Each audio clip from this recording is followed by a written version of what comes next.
Serial रहमत के अनवर इसमें आप देखेंगे कि जब बारी को पता चलता है कि परीशा बहुत जल्द अब दूसरी नौकरी देखेगी तो वो जाके अपने बाप से कहता है कि यही वजह है कि मैं इस रिश्ते से खुश नहीं था, मैंने सिर्फ और सिर्फ अपनी बहन की खुशी के लिए ही हाँ की थी। तो ये सुनते साथ ही कहता है शयान के क्या हो गया है बारी तुम्हें, तुम इस तरह इतनी जल्दी उकता जाओगे, मुझे तो समझ नहीं आ रही। तो ये सुनते साथ ही बारी कहता है कि आपको पता नहीं है कि आपकी चहेती बहू ने क्या किया है, परीशा को ऑफिस से रिजाइन देने के लिए कहा है, बताएं मुझे वो मजबूर लड़की कहाँ जाएगी। सुनते साथ ही ईशान कहता है कि ये बात तो बहुत ही ज्यादा गलत है, लेकिन मैं तुम्हें इतनी तसल्ली दे दूं कि परीशा नहीं आ जाएगी, क्योंकि इतनी काबिल लड़की हम अपने हाथ से नहीं गवा सकते हैं, लॉस में चले जाएंगे। दूसरे सीन में आप देखेंगे कि उधर जब कहती है परीशा की माँ परीशा की दादी से कि न जाने अब हमारे जिंदगी में और कितनी आजमाइशें बाकी हैं, जब देखो हर मकाम पे हमें जिल्लत और रुसवाई ही मिलती है। तो सुनते साथ ही परीशा की दादी कहती है कि बस ये मुश्किल वक्त दूर ही है जो खत्म हो जाएगा, ये तुम क्या समझ रही हो। तो ये सुनते साथ ही परीशा की माँ कहती है कि देखे ना इस तरह उसका आके हमें जलील करना, पहले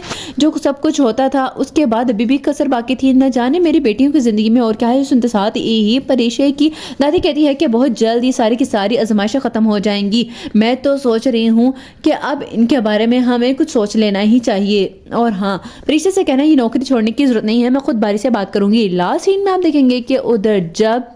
हिनाल कहती है राहील से कि राहील मुझे तो लगता है कि अब ये रिश्ता हमारा बहुत जल्द खत्म हो जाएगा। तो इसके साथ ही राहील कहते हैं कि देखो ये तो बहुत ही ज्यादा गलत हुआ है, बारी को इस तरह इंसल्ट नहीं करनी चाहिए थी, साइड नहीं लेना चाहिए था उस लड़की के लिए। तो इसके साथ ही हिनाल कहती है कि लेकिन ये भी तो देखो ना कि इतनी काबिल लड़की है और इस तरह जाके तुम्हारी बहन जलील कर रही है, कुछ तो लिहाज करना चाहिए ना। तो इसके साथ ही कहते हैं राहील कि हाँ ठीक है, लेकिन मुझे तो लगता है कि अगर दोनों का रिश्ता खत्म हुआ तो हमारा भी खत्म हो जाएगा, क्योंकि मामा तो इस रिश्ते के लिए इस तरह हक में ही नहीं है कि एक की शादी हो दूसरे की ना हो।